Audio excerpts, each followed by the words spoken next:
Naruto Eye Technique. Chapter 1, Child in the Snow. Note, don't forget to join my patreon.com/flowkixie to get access to plus 100 advanced chapters and help me translate more chapters for you. The gloomy sky, devoid of a single ray of sunlight, cast an exceptionally oppressive atmosphere over this land. White snowflakes drifted down slowly from the sky, covering the entire earth, the forests, and even the distant mountain peaks in a layer of pure, flawless white. It was a world draped in silver. Tap, tap, tap. Just then, the sound of footsteps crunching through the snow drifted slowly from afar, adding a touch of life to this silent world. Within the falling snow, a small figure could be seen gradually approaching from a distance. The sound of footsteps grew clearer, and the figure slowly came into view. It was a small boy of about 7 or 8 years old, remarkably handsome, with short black hair. Bangs framed both sides of his face, and the hair over his forehead partially obscured his right eye. His pair of black pupils appeared exceptionally bright, with faint glints of sharp light flickering within them. He wore a small black padded jacket, and a small hatchet was tucked into the brown cloth belt around his waist. On his back, he carried a bundle of firewood secured with thin rope.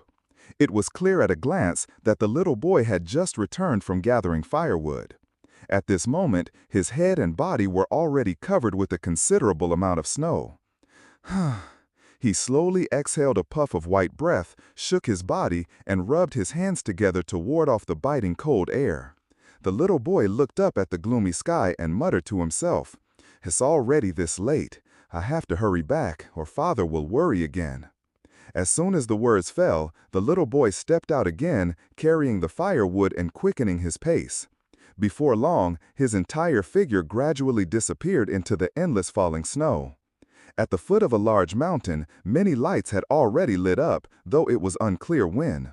This was a remote little village in the land of water, a place with no distinction between the 4 seasons, perpetually covered in white snow.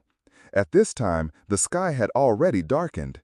The little boy in the black padded jacket, carrying a large bundle of firewood on his back, gradually appeared at the entrance of the small village. He gently exhaled a breath, wiped a bead of sweat from his forehead, and a hint of a smile appeared at the corner of his lips as he said, "Finally back. Father must be very worried." Just then, a clear and pleasant voice suddenly reached the boy's ears. "Mizu!" "Huh?" The boy froze instantly and turned his head to look. He saw a small girl of 6 or 7 years old standing prettily at the village entrance, looking at him with a face full of concern.